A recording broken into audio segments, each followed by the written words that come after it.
Hello students, welcome back to my channel. आज की video से हम स्टार्ट करेंगे जो आपका यूजीसी नेट कॉमर्स के पेपर 2 है, जो कॉमर्स से जिन बच्चों ने लिया है उनके लिए क्लासेस। ये आपके जो क्लासेस रहेंगे ये अलग अलग जो यूनिट वाइज है, आपका अलग अलग यूनिट्स हैं इकोनॉमिक्स है, जैसे कि या फिर आपके अकाउंटिंग यूनिट है अलग पूरा, या फिर जो बिजनेस इंटरनेशनल बिजनेस है, या फिर आपके बिजनेस एनवायरमेंट से रिलेटेड क्वेश्चन पूछे जाते हैं। तो जो प्रीवियस ईयर में पीवाईक्यूज आप लोग के पूछे गए हैं प्रीवियस में, उनको अलग अलग यूनिट वाइज किस तरह के क्वेश्चंस आए हैं, क्योंकि सबसे ज्यादा प्रॉब्लम यहाँ पर ये होती है आप लोगों के लिए कि ये जानना कि यूनिट वाइज अलग अलग कैसे क्वेश्चंस आए। पीवाईक्यूज तो मिल जाते हैं आपको, लेकिन सब एक साथ मिलते हैं तो वहाँ पर एनालिसिस करना थोड़ा सा डिफिकल्ट हो जाता है कि किस तरह के क्वेश्चन आ रहे हैं और पूछे जाते हैं। और पीवाईक्यूज जो होते हैं, ध्यान में रखिएगा, बहुत रिपीट होते हैं क्वेश्चन में। 25 या कहें 25% तक क्वेश्चन ऐसे होते हैं जो पीवाईक्यूज होते हैं आप लोगों के। और इसके अलावा भी जो बाकी के 75% क्वेश्चन होते हैं वो किसी न किसी तरह से आपके पीवाईक्यूज से ही रिलेटेड होते हैं। तो अगर आपने पीवाईक्यूज को क्रैक कर लिया अच्छे से, इसलिए वैसे तो कहा जाता है आप 5-6 साल तक तो पढ़िए, लेकिन अगर प्रीवियस में जैसे कि मैंने एनालिसिस अपना पर्सनल कहूँ कि मेरा भी आपका दिसंबर में जो हुआ था वो क्वालिफाई हुआ है विद 206 मार्क्स। तो यहाँ पर मैंने जो अपना किया था, तो पिछले 10 सालों के मैंने जो है पीवाईक्यू सारे सॉल्व किए थे अलग अलग यूनिट वाइज। तो वही नोट्स मैं आप लोग को भी प्रोवाइड कराऊंगी, जिससे कि आप भी उसी के बेसिस पे ही अपनी तैयारी करिए, जो कि बहुत इंपॉर्टेंट है पीवाईक्यू को पढ़ना, और सिर्फ पढ़ना नहीं, बहुत अच्छे से पढ़ना। तो आज की वीडियो से हम स्टार्ट कर रहे हैं। यूनिट वाइज रहेगा, यहाँ पर आपका यूनिट 1 रहेगा। ये जो अभी आप क्वेश्चन देख रहे हैं कि यूनिट 1 से रिलेटेड है। इसी तरह बाकी के भी यूनिट वाइज आप लोग के पीवाईक्यूज मैं लेकर के आऊंगी, जिससे कि आपके लिए इजी हो जाए ये एनालिसिस करना और अपनी प्रिपरेशन भी करना। और एग्जाम में जो क्वेश्चन आए हुए हैं प्रैक्टिस ना करिए, प्रैक्टिस उन क्वेश्चन को करिए जो एग्जाम में आए हुए हैं, जिससे कि लैंग्वेज क्या है क्वेश्चन की आप उसको क्विकली समझ पाए, क्योंकि एग्जाम में इतना टाइम नहीं रहता है कि आप क्वेश्चन को 10 दफा पढ़ें। 1 से 2 बार पढ़ने के बाद ही आपको समझ में आ जाए कि क्वेश्चन एग्जैक्टली हमसे पूछ क्या रहा है। बहुत ही इंपॉर्टेंट होता है वो। तो आज की वीडियो से हम इसे स्टार्ट कर रहे हैं। आई होप आपको वीडियोस अच्छी लगेंगी। अगर वीडियो अच्छी लगे तो प्लीज वीडियो को लाइक जरूर करिएगा और ज्यादा से ज्यादा फ्रेंड्स के साथ शेयर कर दीजिएगा। और चैनल पर नए हैं तो सब्सक्राइब भी जरूर से करना है। आइए शुरू करते हैं। इसमें जो आपका यूनिट 1 है, जिसमें हम पढ़ेंगे जो बिजनेस आपकी बिजनेस एनवायरमेंट है या फिर जो इंटरनेशनल बिजनेस है उससे रिलेटेड यहाँ पर आपके एमसीक्यूज जो प्रीवियस ईयर में आए हुए हैं पीवाईक्यूज वो रहेंगे। आइए शुरू करते हैं इसमें और फर्स्ट क्वेश्चन को लेते हैं। From the following, identify the trading blocks in the world and choose the correct code. निम्नलिखित में से विश्व के व्यापारिक खंडों को पहचानिए और सही कोड को चुनिए। तो इनसे रिलेटेड क्वेश्चन हर बार आपको देखने को मिलते हैं, कुछ ना कुछ चेंजेस होते हैं, कुछ ना कुछ थोड़ा सा उसी में ही कभी कभी एग्जैक्टली वही क्वेश्चन जो है रिपीट हो जाता है। तो यहाँ पर कह रहा है कि जो व्यापारिक खंड यानी कि जो ट्रेडिंग ब्लॉक्स थे, तो यहाँ पर कौन से हैं, या फिर इसमें से जो ऑप्शन आपको दे रखे हैं कौन कौन से करेक्ट, आपको यहाँ पर जो कोड दे रखा है उसमें से चूज करना है। तो पहला हो जाएगा ऑप्शन यूरोपियन यूनियन, जिसको ईयू शॉर्ट में बोला जाता है। अगर शॉर्ट में मैं यहाँ पर लिख दूँ तो इसको ईयू बोला जाता है। North American free trade agreement, उत्तरी अमेरिकी स्वतंत्र व्यापार समझौते, इसको क्या बोला जाता है, ये आपका नाफ्टा कहलाता है। इन सबको याद भी रखिएगा कि फुल फॉर्म क्या है। फुल फॉर्म भी अक्सर पूछी जाती है, मैचिंग में दे देता है, तो वहाँ पर फुल फॉर्म भी आपको जाननी जरूरी है। फिर है कि south Asian association of regional corporation, क्षेत्रीय सहयोगी दक्षिणी एशियन संस्था जो है इसको क्या कहते हैं, ये आपकी सार्क कहलाती है। अगर हम इसको शॉर्ट में लिखें तो ये सार्क हो जाता है। कब इसका स्थापना हुई थी, कब जो है इसमें कौन से देश जुड़ गए, अभी वर्तमान में संख्या क्या है, इनका हेड क्वार्टर कहाँ पर है, ये सारे क्वेश्चन अलग अलग पॉइंट वाइज बना के चलिए, साथ साथ नोट्स बनाते चलिए, उनको लिखते रहिए। अगर आप पहले से नेट दे रहे हैं तो आपने अगर इस तरह से बनाया है तो बहुत अच्छी बात है। अगर नहीं बनाया है तो ऐसे ही आपको प्रिपरेशन करनी है कि सबसे पहले आप नाफ्टा लिखिए, उसका हेडक्वार्टर कहाँ है, कब स्टैब्लिश हुआ था वो, उससे अभी करंट में कौन कौन उसमें सदस्य है, क्या उसके ऑब्जेक्टिव्स थे और क्या क्या समझौते अभी तक उसने किए हैं। इस तरह इम्पोर्टेंट जो पॉइंट्स हैं इस तरह से आप बना करके चला करिए। सबके जितने भी हैं, सार्क हो, नाफ्टा है, या इसके अलावा जो अभी वर्ल्ड बैंक आगे हम पढ़ेंगे, बीआरडी कब बना था, या फिर जो इसी तरह के वर्ल्ड बैंक, इसी तरह के जो अलग अलग जितने भी संगठन हैं उनके बारे में लिखते चलिए।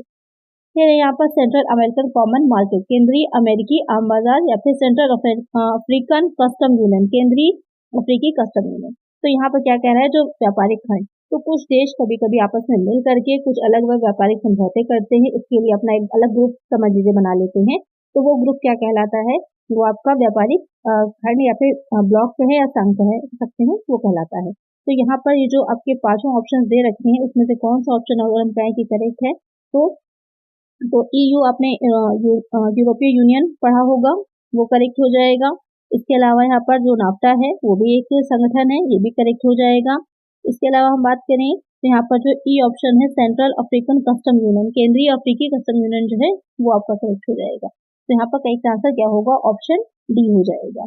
कि जो व्यापारिक संघ थे, जो व्यापार आपस में जो समझौते के बेस पे तैयार किए गए थे, तो अब ये यूरोपियन यूनियन था या फिर नाफ्ता था या फिर सेंट्रल अफ्रीकन कस्टम यूनियन था। एक आंसर हो जाएगा ऑप्शन डी। अब यहाँ पर दो चीजें बच जाती हैं, तो सार्क या फिर जो सेंट्रल अमेरिकन कॉमन मार्केट है, तो आम बाजार की बात हो गई तो अलग हो जाएगा। और यहाँ पर साफ साफ कह रखा है कि ये एक आपकी यूनियन नहीं, एक संस्था है सार्क।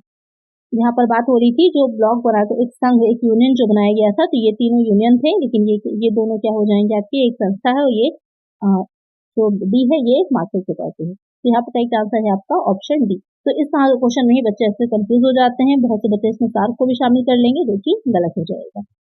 तो एक्सप्लेनेशन इसका देख लेते हैं कि व्यापार गुट क्या होता है, एक अंतर सरकारी समझौते का एक प्रकार है। ये एक क्षेत्रीय अंतर सरकारी संगठन का एक हिस्सा होता है जहां व्यापार करने के लिए क्षेत्रीय बाधाएं कम हो जाती हैं या भाग लेने वाले राज्यों के बीच समाप्त हो जाती हैं। व्यापार गुट कई राष्ट्रों के मध्य एक समझौता हो सकता है जैसे नाफ्ता, या एक क्षेत्रीय संगठन हो सकता है जैसे यूरोपीय यूनियन। अब आपको समझ में आ गया होगा कि क्या होता है। सही आंसर यहाँ पे क्या हो जाएगा, ऑप्शन डी होगा। चलिए नेक्स्ट क्वेश्चन पे चलते हैं। इसी तरह से आपको एक एक चीज को बहुत अच्छे से एक्सप्लेन करके समझना है, जिससे कि एग्जाम में आप आसानी से उसको सॉल्व कर पाए। नेक्स्ट है find out the correct combination of statements with regards to business ethics. व्यवसाय नैतिकता के संबंध में निम्नलिखित में से सही समुच्चय का चयन कीजिए।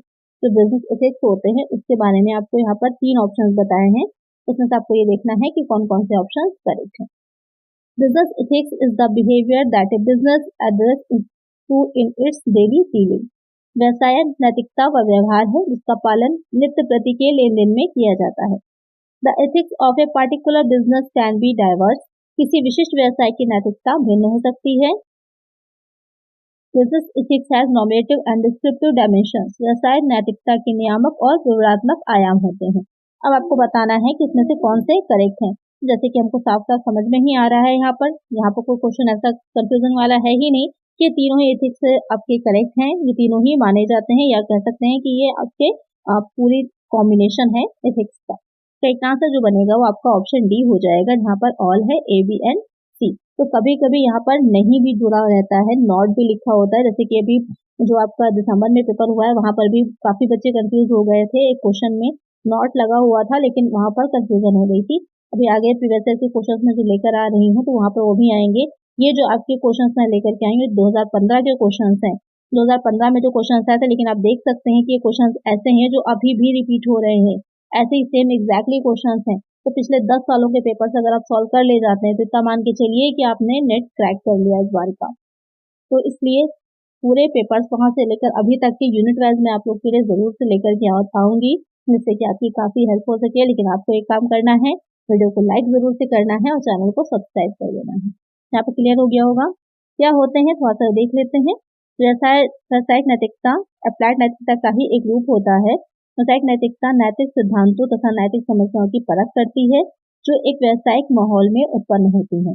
यानी कि क्या हो जाएगा, जो बिजनेस एथिक्स होते हैं वो कुछ आपके जो मोरल कह सकते हैं, जिस तरह से हम लोग हैं, नागरिक हैं, सिटीजन हैं, हमारे कुछ नैतिक दायित्व भी बनते हैं, कुछ लायबिलिटीज हमारी बनती हैं हमारी सोसाइटी के लिए, हमारे समाज के लिए। इसी तरह से एक बिजनेस जो होता है उसकी भी अपनी कुछ लायबिलिटी बनती हैं, जो उसके मेंबर्स हैं, उसके एम्प्लॉयर्स हैं, जो सोसाइटी समाज में वो अपना बिजनेस कर रहा है उस सबके लिए। वही उसके या आपस में भी एक व्यवसाय दूसरे व्यवसाय के साथ कर रहा है तो भी उसके कुछ अपने एथिक्स होते हैं, सिद्धांत होते हैं जिनको उसको मानना है। चलिए नेक्स्ट क्वेश्चन पे चलते हैं। Which one of the following is not correct about business ethics. इनकित में से कौन सा व्यवसायिक नैतिकता के संबंध में सही नहीं है। अभी ये बात मैं आप लोग को कह रही थी कि कहीं कहीं पर नॉट भी लगा होता है, तो आपको वहां पर भी ध्यान में रखना है कहाँ पर नहीं पूछा गया है। अक्सर जल्दबाजी में जब हम लोग सॉल्व करते हैं क्वेश्चंस को तो वहां पर ये चीज ध्यान नहीं देते, वो गलत हो जाता है क्योंकि पेपर लेंथी होता है, फर्स्ट पेपर भी आपको सॉल्व करना होता है, तो वहां पर काफी कंफ्यूजन आती है। अच्छा, फर्स्ट पेपर को किस तरह से आपको पढ़ना है वो भी बहुत इंपॉर्टेंट रोल प्ले करता है, फर्स्ट पेपर भी आपका।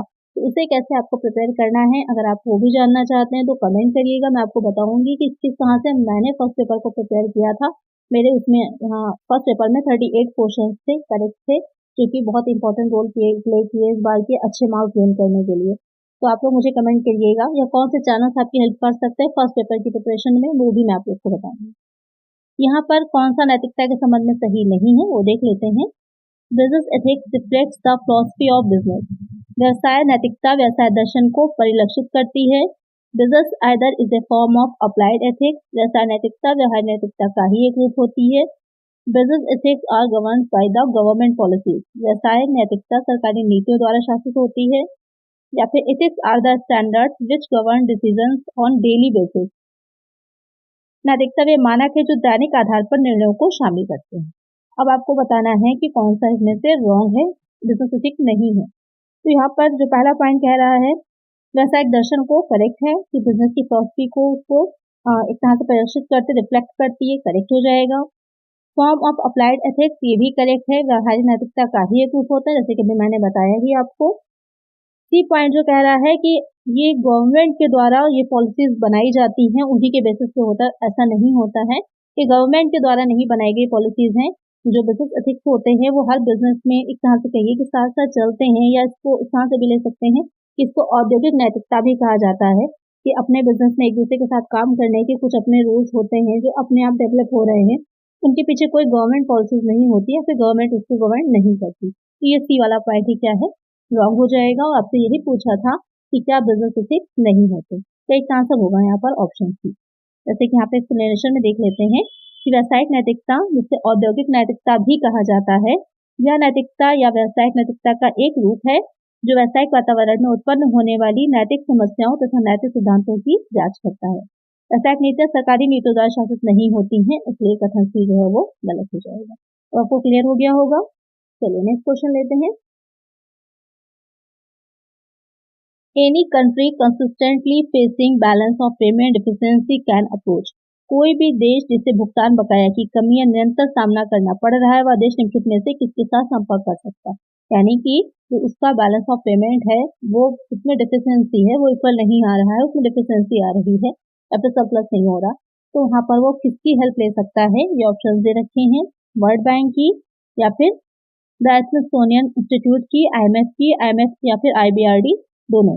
तो यहाँ पर वर्ल्ड बैंक आप जानते हैं क्या होता है, IMF क्या होता है, इंटरनेशनल मॉनेटरी फंड हो जाएगा, या फिर इन दोनों की IMF और IBRD, जो कि ये दोनों क्या कहलाते हैं, भाई की तरह समझ लीजिए कहा जाता है इनको, ये दोनों सगे भाइयों जैसे हैं। तो यहाँ पर किसकी हेल्प ली जा सकती है, तो वो IMF की हेल्प लेता है। अगर किसी भी तरह की कोई भी डिफरेंसी आ रही है तो वहां पर उसको अगर आवश्यकता है इस तरह से कहें धन की, तो किसकी हेल्प ले सकता है, वो इंटरनेशनल मॉनेटरी फंड जो है, अंतर्राष्ट्रीय मुद्रा कोष जो है, उसकी हेल्प ले सकता है। एक्सप्लेनेशन की अगर बात करें कि क्या कार्य होते हैं, तो उसके मेनली IMF जो होता है उसके कार्य आपके भुगतान संतुलन के कारण कठिनाइयों का सामना करने वाले सदस्य देशों को ऋण प्रदान करना। तो ये लोन प्रोवाइड कराता है, जो सदस्य देश जो मेंबर इसके हुए हैं उनको लोन प्रोवाइड कराता है। यहाँ पर आप देख सकते हैं the providing loans to member countries facing difficulties due to balance of payment. तो जो बच्चे हिंदी से हैं या इंग्लिश से हैं अपने अकॉर्डिंग आप देख सकते हैं, हिंदी इंग्लिश दोनों में ही। सदस्य देशों को मुद्राओं का कोष प्रदान करना और कर्ज मुक्ति के लिए सक्षम बनाना। Provide reserve of currency to members countries and enabling them to become डेब्ट फ्री। जो इसका थर्ड फंक्शन कहिए या कार्य है, आर्थिक मौद्रिक तथा तकनीकी मामलों पर सदस्य देशों को परामर्श भी देना, यानी कि एडवाइजिंग देने का भी काम करती है। और प्रोवाइडिंग सदस्य देशों के विनिमय दरों के समायोजन को क्रमबद्ध रूप से प्रोन्नत करना। Promoting systematic adjustment of exchange rate of member countries. तो यहाँ पर आपके कई क्वेश्चन सॉल्व हो जाते हैं। अगर कार्य पूछता है तो आपने यहाँ पर बाकी के कार्य भी देख लिए कि कौन से कार्य करता है। अगर जो है किसी तरह की डिफिकल्टी तो किसके पास जाएगा, IMF के पास जाएगा। IMF ही जो होगा वो प्रोवाइड कराता है, ऋण कह सकते हैं कि मेंबर कंट्रीज हैं उनको। यहाँ पर IMF या IBRD कब इसकी स्थापना हुई थी या कब जो कहाँ इनका मुख्यालय है, इस पर भी आपकी अलग से जो क्वेश्चन आएंगे आगे मैं आप लोग को बताती चलूंगी। अभी आप स्टेप बाय सॉल्व करते रहिए। आप लोग की तैयारी पहले से रही होगी, आपने जो अभी तक नेट के अगर पेपर पहले से दिया हुआ है, अगर आप फर्स्ट टाइम कर रहे हैं तो पहले इसके बुक्स हैं, कुछ इंपॉर्टेंट बुक्स हैं, मैं भी आप लोग को बताऊंगी बुक्स के बारे में भी कि कौन सी बुक्स आप पढ़ सकते हैं। तो वहाँ पर आपका बेसिक सारा क्लियर हो जाएगा, पहले उसको पढ़िए। जो बच्चे ऑलरेडी पढ़ रहे हैं, आपका अगर कुछ मार्क्स रह गया है नेट इस बार, तो वहाँ पर आपको किस तरह से अब अपनी तैयारी रखनी है, उसके लिए मैं आप लोग की बहुत हेल्प कर दूंगी, जिससे कि आपको एग्जाम में प्रॉब्लम ना हो। तो यहाँ पर कौन सा करेक्ट हो जाएगा, ऑप्शन सी हो जाएगा। अच्छा, आईबीआरडी यहाँ पर क्यों नहीं है, तो आईबीआरडी जो है वो आपका पुनर्निर्माण और विकास बैंक होता है। हाँ, आईबीआरडी, इसलिए यहाँ पर आपका जो करेक्ट आंसर होगा वो सिर्फ आईएमएफ होगा। यहाँ पर आईएमएफ और आईबीआरडी का एस्टेब्लिशमेंट कब हुआ था, ये भी बहुत अच्छा क्वेश्चन है। यहाँ पर अब तो जो क्वेश्चन का पैटर्न चल रहा है उसमें डायरेक्टली पूछा जा रहा है आपसे कि सन क्या है, किस ईयर में हुआ था, उसके बाद आपको मैचिंग करनी होती है। तो कब हुआ था, इसका आंसर आप सब बच्चे मुझे कमेंट करिए कि इसका एस्टेब्लिशमेंट कब हुआ था। चलिए, यहाँ पर करेक्ट आंसर है ऑप्शन सी। चलिए नेक्स्ट क्वेश्चन पे चलते हैं। अब कारण और तर्क से रिलेटेड क्वेश्चन भी आपके जो अभिकथन होता है वहां पर एक और एक तर्क दे रखा होता है, आपको ये बताना होता है कि अभिकथन सही है, असर्शन सही है, उसकी रीजनिंग सही है। अगर सही है दोनों पॉइंट, तो क्या वो उसकी रीजनिंग सही से दे रहा है कि नहीं, उसके बेसिस पे आपको आंसर देना होता है। तो इस तरह के क्वेश्चन भी जरूर पूछे जा रहे हैं। यहाँ पर जो क्वेश्चन है देख लेते हैं कि जो असर्शन है आपका कि amendment patent act in compliance with WTO provides for grant of product patent as well as process patent for an application period of 20 years from the date of application। अभी कथन क्या कह रहे हैं यहाँ पर कि WTO के अनुपालन में संशोधित पेटेंट अधिनियम आवेदन की तारीख से 20 वर्ष की अवधि तक के लिए किसी वस्तु को पेटेंट के साथ साथ एक प्रक्रिया पेटेंट भी प्रदान करता है। तो रीजनिंग यहाँ पर क्या दी गई है उसकी, अंडर द एक्ट पेटेंट में be granted to an invention which means a new product or process involving an inventive step and the capable of industrial application a technical advance over existing knowledge। इस अधिनियम के अधीन एक ऐसे आविष्कार का patent प्रदान किया जा सकता है जो एक नई वस्तु अथवा प्रक्रिया को शामिल करता है और जो औद्योगिक उपयोग में सक्षम है और यह वर्तमान ज्ञान के तत्व पर एक तकनीकी उन्नति है। तो यहाँ पर क्वेश्चन जो आपका कह रहा है, तो अभिकथन में कहा गया है कि जो WTO है उसके अनुपालन में संशोधित पेटेंट अधिनियम जो है उसमें आवेदन की तारीख से 20 वर्ष तक की अवधि के लिए आपको जो पेटेंट है वो प्रदान किया जाता है, उसके साथ साथ प्रोसेस पेटेंट भी मिलता है। तो कारण क्या कह रहा है कि इस अधिनियम के अधीन एक ऐसे आविष्कार को पेटेंट यानी इस तरह के इन्वेंशन को ही पेटेंट दिया जाता है जो किसी नई वस्तु अथवा प्रक्रिया को ही शामिल करता है। तो जाहिर सी बात है कि जो पेटेंट कराया जा रहा है, जब आपने कुछ नया इन्वेंट किया होता है, कोई नई आपकी प्रोसेस होती है, तो उसको ही आप पेटेंट करा सकते हैं। ऑलरेडी जो चीज चल रही है किसी और की चीज को आप पेटेंट नहीं करा सकते हैं और उसकी अवधि 20 वर्ष की होती है। तो यहाँ पर अभिकथन भी करेक्ट है और जो उसके लिए रीजनिंग तर्क दिया गया था वो भी करेक्ट है। तो यहाँ पर करेक्ट आंसर आपका सी हो जाएगा कि both A and R are true and R is correct explanation to A. यहाँ पर करेक्ट आंसर होगा ऑप्शन सी, यानी कि अभिकथन भी सही है, तर्क भी सही है और तर्क जो है वो अभिकथन की सही व्याख्या करता है। तो यहाँ पर करेक्ट आंसर होगा ऑप्शन सी। चलिए नेक्स्ट क्वेश्चन पे चलते हैं। इस तरह के क्वेश्चन एग्जाम में आपके जरूर पूछे जा रहे हैं। अब जो पैटर्न आ रहा है तो इसलिए इसको भी अच्छे से आपको प्रैक्टिस करना है। अच्छा, एक चीज आप लोग मुझे बताइएगा कमेंट सेक्शन में कि जो न्यूमेरिकल आ रहे हैं, क्या उसके लिए एक अलग से सीरीज आप लोग चाह रहे हैं कि अलग से वीडियोस में आप लोग को प्रोवाइड कराऊं जो न्यूमेरिकल क्वेश्चन पूछे जाते हैं, क्योंकि हर एग्जाम में 5 से 6 न्यूमेरिकल मिनिमम आपके जरूर पूछे जा रहे हैं जो न्यूमेरिकल क्वेश्चन होते हैं। तो उन क्वेश्चंस की आप अलग से प्रैक्टिस अगर करना चाह रहे हैं तो मुझे कमेंट करिएगा। जितने भी PYQs हुए हैं अभी तक आए हैं क्वेश्चंस आपके, वो मैं लेकर के आप लोग के लिए आ जाऊंगी 2015 से जो आपकी अभी 2024 तक जो पेपर हुआ है दिसंबर में, 10 सालों के प्रीवियस में आपके हो जाएंगे। तो अगर आप लोग चाह रहे हैं कि वो क्वेश्चन आपको अलग से प्रैक्टिस करनी है तो मुझे कमेंट आपको जरूर से कर देना है, तो वहां पर मैं आप लोग की अलग से इसकी सीरीज लेकर आऊंगी। चलिए नेक्स्ट क्वेश्चन यहाँ पर है, which of the following have been recognized under the intellectual property eligible for creation of rights as per WTO mandate।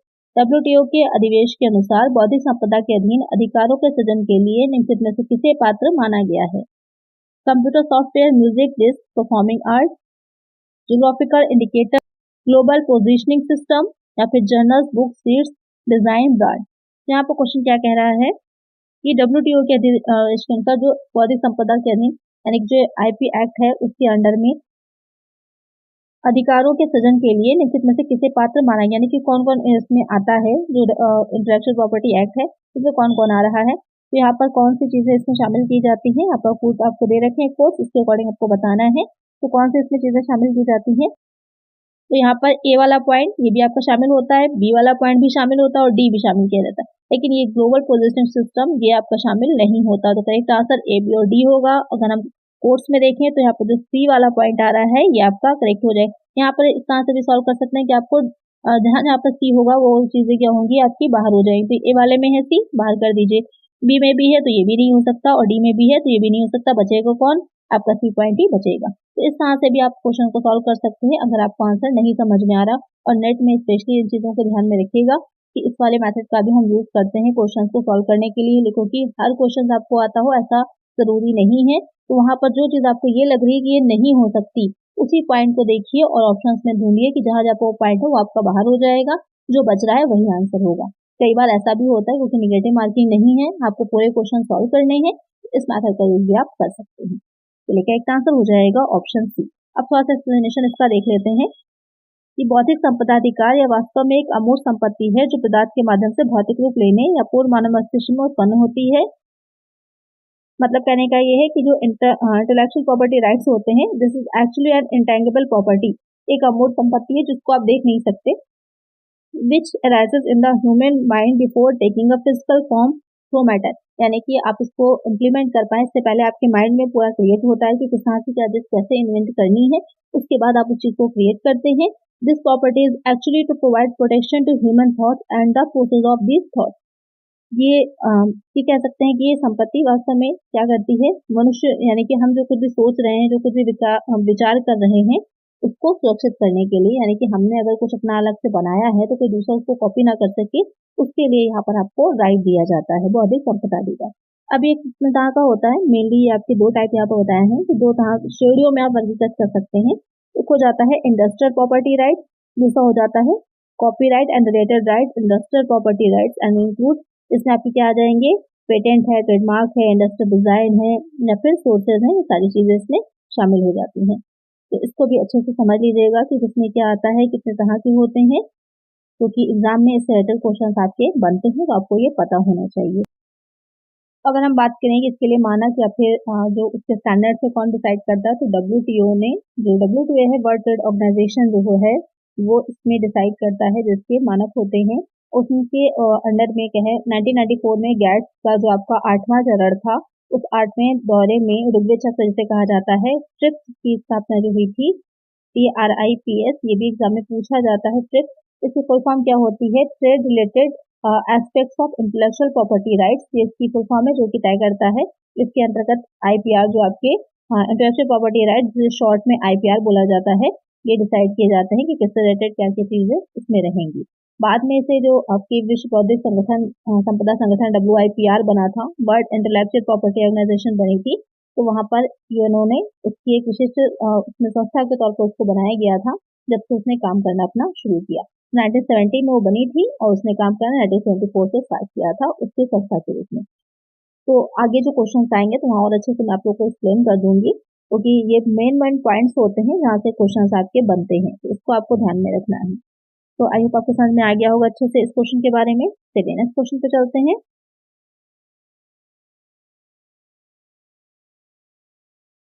Naphtha came into force from January 1994 in बेल्सिंग। नाफ्ता क्या है, जनवरी 1994 में अस्तित्व में आया, जिसमें निम्नलिखित देश शामिल थे, यानी कि नाफ्ता है उसमें कौन कौन से देश शामिल थे, यहाँ पे ये क्वेश्चन आपसे पूछ रहा है। The USA, Canada, Cuba, Trinidad and Tobago, या फिर the USA, Canada, Mexico, Cuba, Mexico, USA, हवाना, या फिर त्रिनिदाद, USA और मैक्सिको। तो यहाँ पे आपको बताना है कि जो नाफ्ता है इसमें कौन कौन से देश शामिल हैं। एक चीज आप उन्होंने बताई ही थी कि 1994 में स्टैब्लिश हुई थी, बनी थी।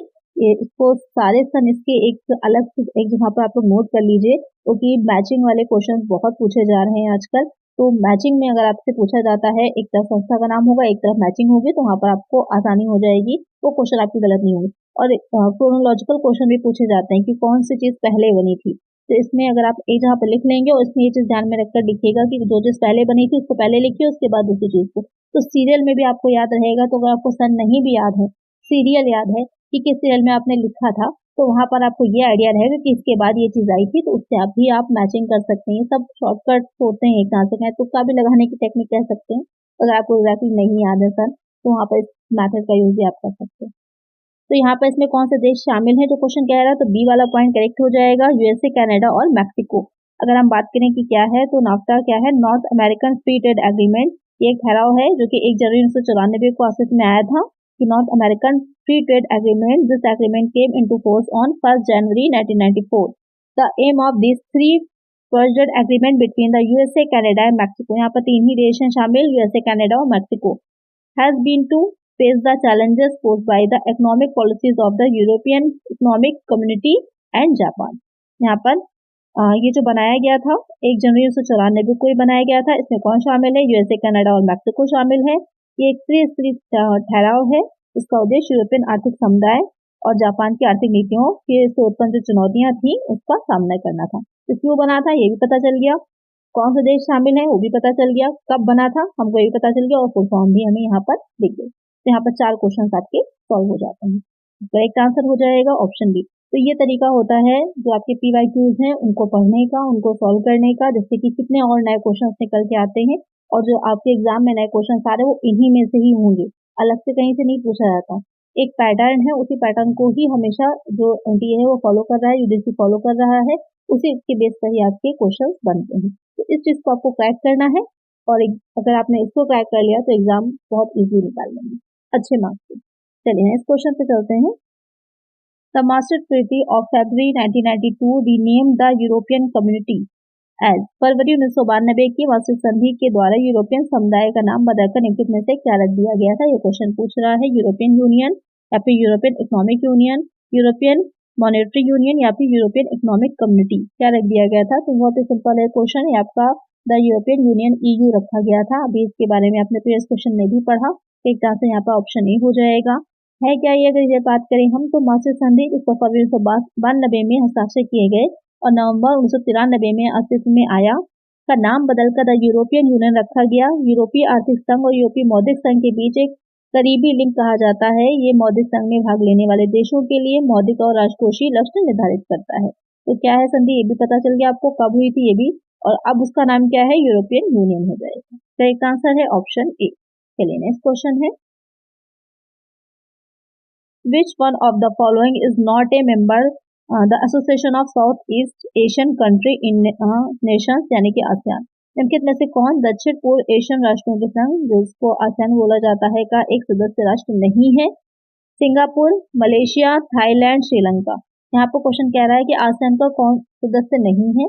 कौन सदस्य नहीं है यहाँ पर, तो श्रीलंका उसका सदस्य नहीं है, बाकी सिंगापुर, मलेशिया और थाईलैंड उसके सदस्य राष्ट्र हैं। एक आंसर क्या हो जाएगा, ऑप्शन डी हो जाएगा।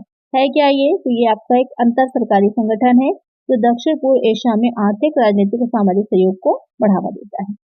और इसके अलावा ये काफी इंपॉर्टेंट पॉइंट है आपका आसियान, तो इससे रिलेटेड क्वेश्चन भी बनते हैं। तो और भी चीजें देख लेते हैं। ये सदस्य की अगर हम बात करें, यहाँ पर इसका कौन कौन मेंबर्स हैं, तो यहाँ पर Brunei, Darussalam, Cambodia, Indonesia, Laos, Malaysia, Myanmar, Philippines, Singapore, Thailand और वियतनाम इसके मेंबर्स हैं। हिस्ट्री की अगर हम बात करें कि कब ये बना था, तो आसियान का गठन जो है वो 1967 में इंडोनेशिया, मलेशिया, फिलीपींस, सिंगापुर और थाईलैंड द्वारा किया गया था। यानी कि ASEAN was formed in 1967 by Indonesia, Malaysia, Philippines, Singapore and Thailand. Other countries join later to make up the current 10 members state. बाद में अनेक जो देश थे उन्होंने उसे बाद में ज्वाइन किया था। यानी कि जो अगर जब कहें हम कि आसियान बना था उस टाइम पर कौन था, तो ये आपके कंट्रीज थी जो उस टाइम पर 1967 में इसके सदस्य थी। बाकी के जो देश हैं इसमें बाद में जुड़े और अब इसमें 10 सदस्य या 10 देश हो गए हैं। इसमें बढ़ते घटते रहते हैं। तो इस चीज को आप लोग फाइनल जब एग्जाम देने जाइएगा तो एक बार नेट पर इसका सर्च, गूगल पर सर्च करके क्लियर कर लीजिएगा कि अभी किस किस संगठन में कितने कितने सदस्य हैं, या कोई नया जुड़ा है या नहीं जुड़ा। उन सब चीजों को फॉरेन करेंट में आप यह सर्च कर लीजिएगा।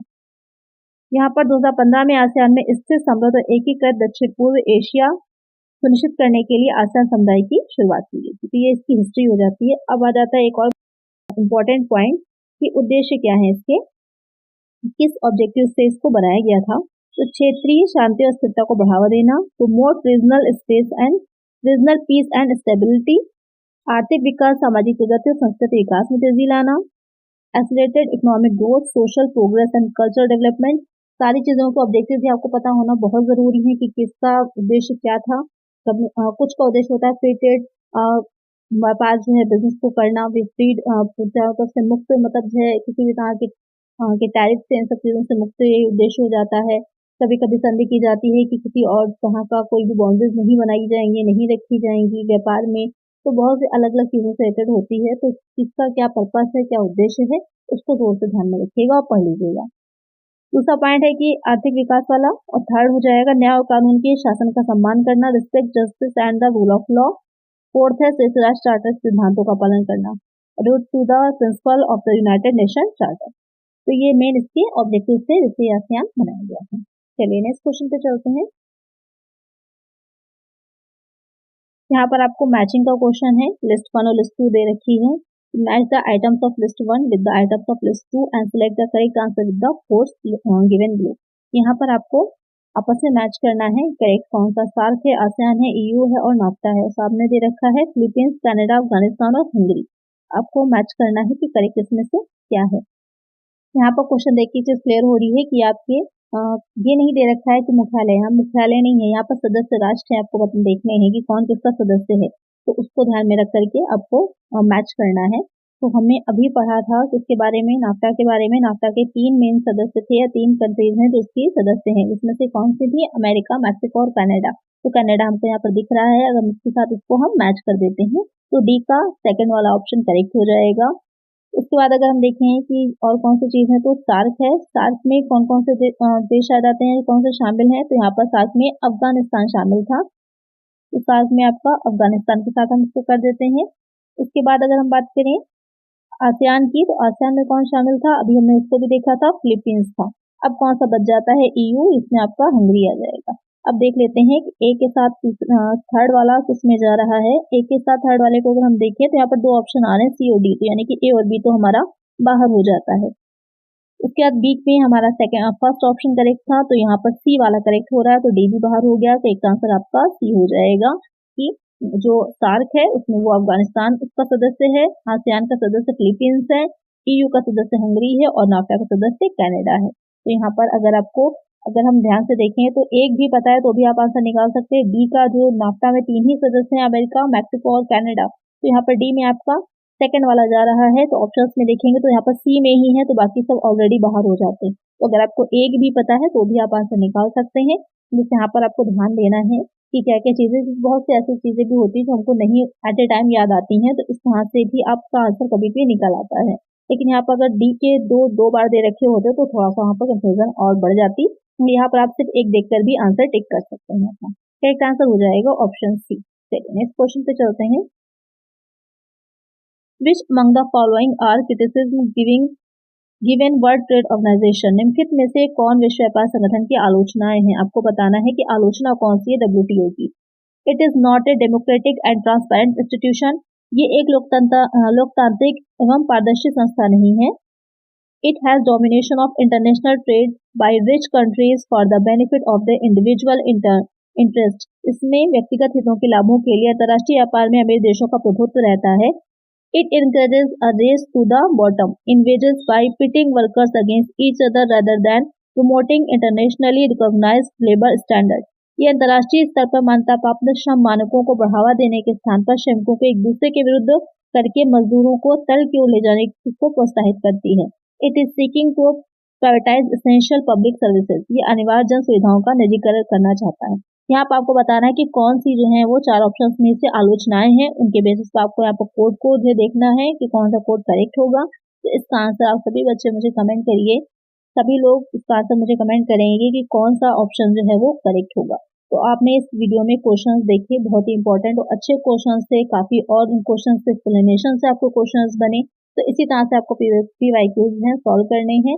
तो अगर वीडियो अच्छी लग रही है और इसकी अलग अलग आपकी यूनिट वाइज मैं लेकर के आऊंगी PYQs, जिससे एनालिसिस करना आपके लिए इजी रहे और आपके PYQs अच्छे से प्रिपेयर हो जाए जून तक। जून में आपका पेपर होगा, जो अभी नया जो नेक्स्ट सेशन में इसमें आएगा आपका एग्जाम, और जल्दी इसके फॉर्म्स भी आ जाएंगे फिल करने के लिए। तो अगर हम देखें तो 3 मंथ आपको मिल रहे हैं, सफिशिएंट है आपके लिए। तो ट्रैक करने के लिए इस बार का नेट जो टारगेट है बच्चों का नेट है या फिर आपका JRF टारगेट है, तो यहाँ पर आप इसको क्लियर कर सकते हैं। 3 मंथ सफिशिएंट है अगर आप कंसिस्टेंसी के साथ तैयारी अपनी करते हैं। तो अगर वीडियो अच्छी लगी, हेल्पफुल रही है, तो वीडियो को लाइक जरूर से करिएगा और चैनल को सब्सक्राइब कर दीजिएगा। और कोई सजेशन हो तो मुझे कमेंट कर दीजिएगा। आज की वीडियो में इतना ही। चलिए मिलते हैं नेक्स्ट वीडियो में। Thank you.